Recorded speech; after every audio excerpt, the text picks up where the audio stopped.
Jesus manifestou-se aos seus discípulos e, depois de comerem, perguntou a Simão Pedro: Simão, filho de João, tu me amas mais do que estes? Pedro respondeu: Sim, Senhor, tu sabes que te amo. Jesus disse: Apacenta os meus cordeiros. E disse de novo a Pedro: Simão, filho de João, tu me amas? Pedro disse: Sim, Senhor, tu sabes que te amo. Jesus lhe disse: Apacenta as minhas ovelhas. Pela terceira vez perguntou a Pedro: Simão, filho de João, tu me amas? Pedro ficou triste, porque Jesus perguntou 3 vezes se ele o amava. Respondeu: Senhor, tu sabes tudo. Tu sabes que te amo. Jesus disse-lhe: Apacenta as minhas ovelhas. Em verdade te digo, quando eras jovem, tu te cingias e ias para onde querias. Quando fores velho, estenderás as mãos e outro te cingirá e te levará para onde não queres ir. Jesus disse isso, significando com que morte Pedro iria glorificar a Deus. E acrescentou: Segue-me. Palavra da salvação. Glória a vós, Senhor.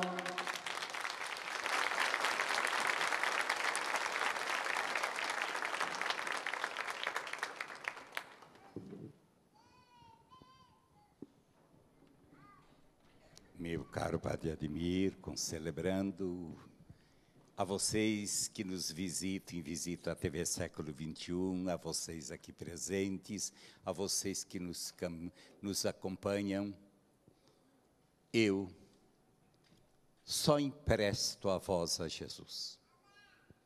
Pobre, humano, fraco, mas eu quero emprestar a voz a Jesus. O Padre Gilmar acabou de ler o Evangelho de Pedro e de Jesus, um encontro muito pessoal, muito concreto, antes de Jesus lhe entregar a missão da chefia da igreja. E hoje, na missa da família, para mim que sou padre, para você que é pai, que é marido, que é esposa, que é filho, que é cristão, Jesus, ontem, hoje e sempre, faz a mesma pergunta. João, Maria, Pedro, Padre Evaristo, Padre Ademir, tu me amas?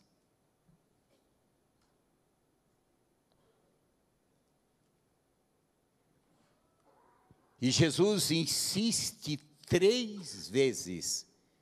Claro que eu te amo, Jesus. E novamente Jesus perguntou, como pergunta para mim e para você que está aqui, você que me acompanha. Pedro, José, Maria, Padre, realmente tu me amas? Claro que eu te amo, Jesus, Pedro. Pela 3ª vez. Mas Pedro, tu me amas mesmo mais que estes? Mais que a ti? Mais que os teus sonhos e tuas ideias? Pedro parou, ficou triste, porque se lembrou que havia deixado de defender Jesus, no momento em que Jesus mais precisava, em que todo mundo o condenava, ele não o defendeu. 3 vezes. Pedro se lembrou de que havia enganado Jesus, que não defendera Jesus, ficou triste. E Jesus diz: Pedro, Pedro, eu queria que tu expressasse esse sentimento. Eu queria que tu dissesse para mim, com uma atitude ficando triste, te lembrando que tu caíste, que tu enganaste, que tu não fosse forte, porque eu te amo com tua fraqueza, Pedro. Eu te quero apesar das tuas fraquezas, apesar do teu erro. E essa pergunta perpassa a Bíblia inteirinha, porque Deus nunca deixou de nos amar, apesar de todas as inconstâncias do povo de Israel, da minha e da humanidade. Deus só me ama. E se essa pergunta de Pedro, porque Pedro significa o chefe da igreja, a maneira de ser igreja, a maneira de ser casamento, a maneira de viver a vida, a maneira de amar, a maneira de se relacionar, a maneira de ser cristão. E se hoje Jesus fizesse essa pergunta para mim, para você, Padre Ademir, para nós, para a igreja, para os bispos, para nós: tu me amas mesmo mais que estes? Eu e você poderíamos responder: sim, Senhor, eu te amo acima das minhas ideias, acima das minhas fraquezas, acima dos meus erros, acima das minhas quedas, acima das minhas opções, acima das minhas escolhas. Eu te amo, tu és a razão, eu te escolho acima de tudo. Quanto de nós poderíamos responder isso?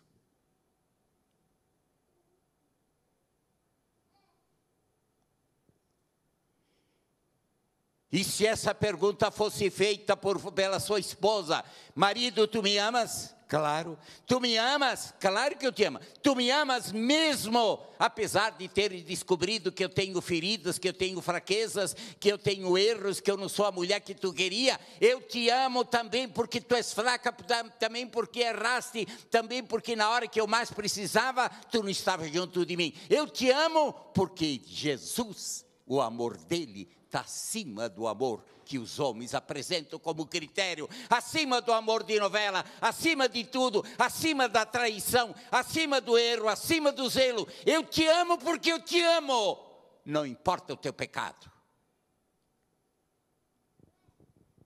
Poderíamos viver isso? Que cristãos, que discípulos, que igreja. O que é que dizia o Salmo? Deus, me ajude eu te amar com todo o meu ser, me ajude eu a amar as pessoas com todo o ser, amar um homem, amar uma mulher, na sua história, na sua vida, nos seus limites, nas suas fraquezas, até nas quedas, não o pecado, mas amá-lo, e é aí que precisa amor. Não foram isso que vocês disseram a hora que vocês consagraram o seu amor, casais? O que é que tu dizias? O que é que tu juravas? Estavas mentindo? Tu estavas fazendo, Jesus estava fazendo para você essa pergunta no dia que você casou-se, no dia que eu me tornei padre. Padre Evaristo, homem, mulher, tu me amas nessa mulher, apesar de tudo? Sim, que eu te amo. Tu vai me amar mesmo que esse homem te faça sofrer? Sim. Tu vai me amar além do gosto? Sim. Tu vai me amar se eu cair? Sim. Eu me caso para te salvar. Que fizemos de Deus? Que fizemos do cristianismo? Que fizemos de nossa fé? É esse Espírito Santo que nós precisamos receber. É esta língua, se fala em língua, se canta em língua, pensando que língua às vezes é um grunhido também. Falar em língua é falar a vida de Jesus, é sermos Jesus, é amarmos como Jesus, é confiarmos como Jesus, é libertarmos como Jesus, é sermos com Deus. Essa é a língua que todos os povos entendem, criminosos, não criminosos, brancos e pretos, ricos e pobres. É a língua da justiça, do amor e da felicidade. É fácil falar muita língua, eu quero ver falar a língua de Jesus.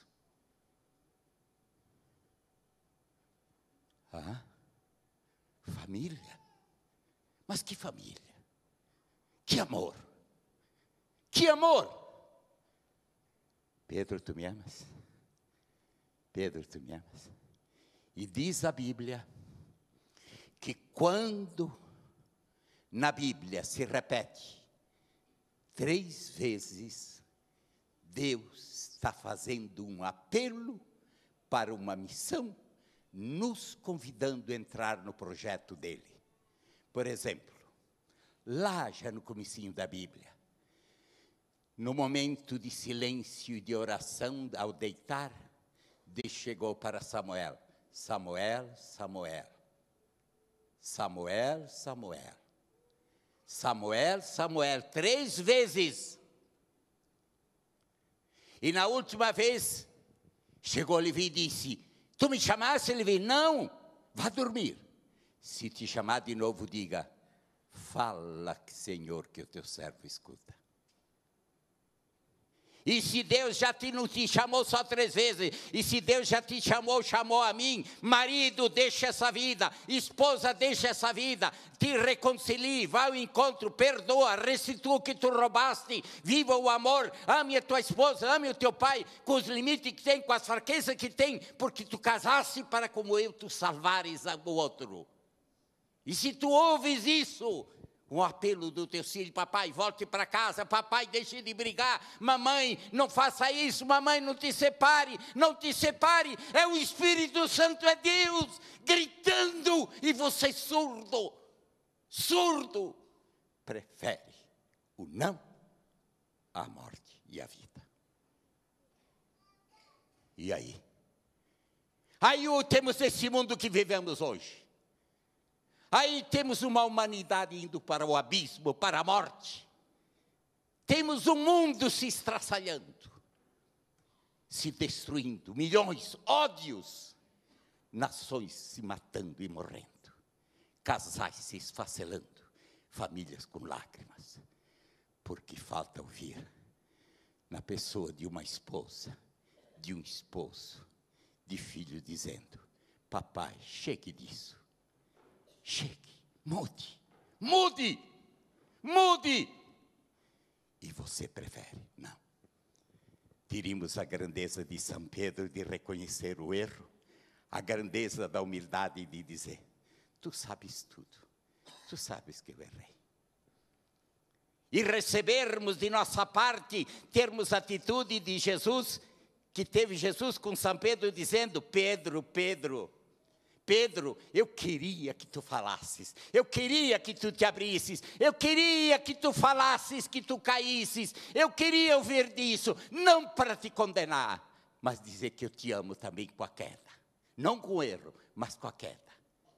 É para isso que eu me casei, é para isso que eu te amo. Isto não existe mais na lógica do amor de hoje. E se o que eu estou falando é mentira, corrijam Deus, corrijam o Evangelho, corrijam Jesus, corrijam. Agora, um caminho que não leva a isso, só leva à morte. A humanidade está indo para o fim, porque não tem mais a coragem de dizer: tu me amas, tu me amas. E após dizer: tu sabes tudo, aí chega Deus para mim e diz: Padre Evaristo, eu sei que tu é de barro, eu sei que tu me prometeste fidelidade, mas tu não vives tão bem assim. Padre Evaristo, cuide do meu rebanho, cuide das pessoas que chegam para ti, não olhe seus erros, não olhe para o erro somente do teu pai e da tua mãe. Além de tudo, teu pai e tua mãe te gestou, ame-o, cuide do teu papai, cuide da tua mamãe, cuide da tua esposa, cuide do teu esposo, cuide das pessoas, cuide-as, apacenta. Isso é se casar. Casar é receber de Deus uma mulher, um homem, para que, com Deus, eu salve este homem e esta mulher. Este é o testemunho de Santa Rita. Santa Rita de Cássia recebeu um homem que nós poderíamos classificá-lo de monstro. Um homem agressivo, imundo, beberrão, que surrava, agredia, maltratava, difamava. E ela de joelho dia e noite rezava. E não descansou enquanto seu marido se converteu. E logo após convertido, seu marido foi assassinado por aqueles que ele injustiçava. E não bastou isso, os 2 filhos dela, ao ver o seu papai tendo mudado de vida e sendo morto, Em vez de pegar, eles queriam matar, foram ao encontro dos criminosos para matá-lo, queriam se vingar.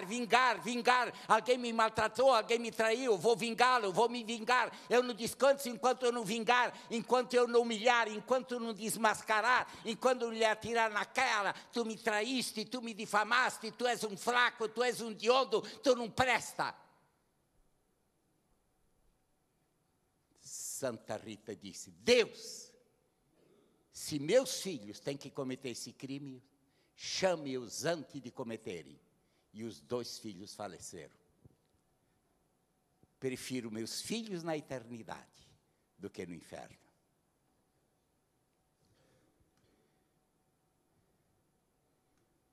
Esta santa está lá, é uma das santas que viveu os estágios de casada, que viveu a dimensão profunda da viuvez, que soube gestar o seu marido para Deus, que sabia que se casar é salvar um homem, e não somente ser um homem que lhe dê dinheiro, que dorme na cama, um homem que somente triunfa, que só dá afeto, porque o casamento de hoje, os namorados de hoje a minha mulher não me dá mais afeto, não me dá mais carinho, não me realiza mais sexualmente, não sinto mais prazer, vou buscar outra que sinto prazer. Que amor é esse? Perdeu o amor. Mentira, você nunca amou, nunca entendeu o amor, nunca. Você não entrou em Deus, não lhe acusamos, mas você não entendeu Deus e não vive Deus, porque Deus lhe deu alguém para salvar e não para condenar. E eu sou testemunho isso de minha querida mamãe, que nas horas mais difíceis do casamento, em que meu pai, sendo traído, vivendo um sofrimento absoluto, revoltado contra os irmãos, quase ameaçava matá-los, mamãe me chamou de joelhos, disse: filhinho, te ajoelhe, vamos salvar o teu papai. E durante a vida inteirinha eu vi meu papai dizendo: eu hoje existo, eu hoje sou feliz, porque eu tive uma mulher que me salvou, me deu amor a hora que eu só dava lágrimas. Pedro, apacenta minhas ovelhas, cuide delas. Tu me amas? Mais que a tua ideia, mais que o prazer, mais que o gosto, mais que o interesse, mais que o gozo, mais que o sexo. É assim que tu ama uma mulher, um homem? É assim que tu ama um filho? Ou estamos na sociedade de hoje que começa a ver um nenê que está com uma deformação no ventre, então já a lei brasileira já quer abortar, dar o direito de abortar, porque o indivíduo nasce com uma deficiência. É isso o amor? É isso o amor do homem moderno? Isso é emancipação? Ou é a mais profunda das hediondas crises do amor, da vida, a monstruosidade do ser humano, que não entende amor como doação, como sacrifício e como entrega. E por isso, perdemos o segmento. Pedro, apacenta. E quando eu me recoloco diante desse evangelho, eu sinto alegria, a beleza de olhar para mim mesmo, que apesar dos meus erros, das minhas fraquezas, Deus acredita em mim. E Deus me pede, se tu, Evaristo, e pode entrar e ler isso em Hebreus capítulo 6, versículo seguinte, para que vocês, ministros da igreja, sentindo na própria carne a fraqueza, vocês sejam mais misericordiosos com que erram. O Papa Francisco, guiado pelo Espírito Santo, decidiu convocar para 8 de outubro próximo, o ano excepcional da misericórdia. O ano da misericórdia nada mais é que um Deus olhando para a humanidade e dizendo: eu não vim condenar, eu vim salvar. E eu quero que vocês todos, meus filhos, minha filha, marido e esposa, corrijam o erro, sintam a dor, mas ame como eu amo, mesmo pendurado na cruz. Pai, perdoai-lhe, porque não sabe o que faz. Padre Evaristo, querida esposa que me ouve, querido marido, querido filho, Você me ama? Você me ama mesmo? Mais do que você mesmo, mais do que suas ideias, mais do seu interesse, mais do seu dinheiro, mais do seu sexo, mais. Se você me ama, cuide do rebanho da sua família, do seu casamento, do seu lar e da vida. Aí sim, o Pentecostes de Deus começará a ser uma realidade viva entre nós. Vamos pedir que Deus derrame sobre nós esta maneira de entender os dons do Espírito, esta maneira de entender o milagre das línguas, porque milagre de língua não é somente ouvir em línguas diferentes, não. O milagre da língua é que a mensagem que Jesus trouxe é a mensagem que todas as pessoas, todas as classes, todas as cores e todos os povos estão buscando há muito tempo, a linguagem do amor, da reconciliação e do perdão. Esta é a língua mais importante, o dom maior, e esse é o Espírito Santo. Que Deus nos conceda este dom. Assim seja. Amém. Mas, querido, você veio aqui, diga uma palavrinha para nós, dê um tempinho, pelo menos uma palavra, uma mensagem, você veio. Você também é pastor? Escutando o Evangelho, eu me recordo do quanto Deus nos ama, do quanto Deus pensa em cada um de nós e renova o seu amor em nossa vida, quando, de fato, Deus pergunta a Pedro, o Senhor pergunta a Pedro em relação ao amor. E quantas vezes o Senhor nos pergunta também, e por vezes silenciamos, por vezes temos medo de responder a Jesus. Medo por nossas inseguranças, nossas incertezas. Medo, muitas vezes, por não querer dar um passo a mais em nossa vida. Mas eu acredito que Jesus, quando nos chama para um projeto, quando nos questiona, é porque também coloca em nossas mãos a liberdade, coloca em nossas mãos o desejo de ir além. E quando abraçamos esse projeto com amor, com certeza Deus nos dá forças necessárias para caminharmos. É como diz a palavra, deixar pai, mãe, irmãos, deixar família, para seguir esse amor que é Jesus, para seguir esse reino, é renovar todos os dias o amor que Cristo mesmo nos dá, o amor que Cristo coloca em nossa vida por meio dos irmãos que outrora não conhecemos, mas que se torna nossa família. Aqueles que antes não conhecidos, agora nossos familiares. Aí está a beleza do amor de Deus. Quando olhamos para o outro e dizemos, como é bom estar com você. Como é bom partilhar a vida com você. Como é bom ser de Deus. Que o Senhor nos abençoe e nos ilumine para que cheguemos ao coração do Pai Eterno. Felicidade a todos.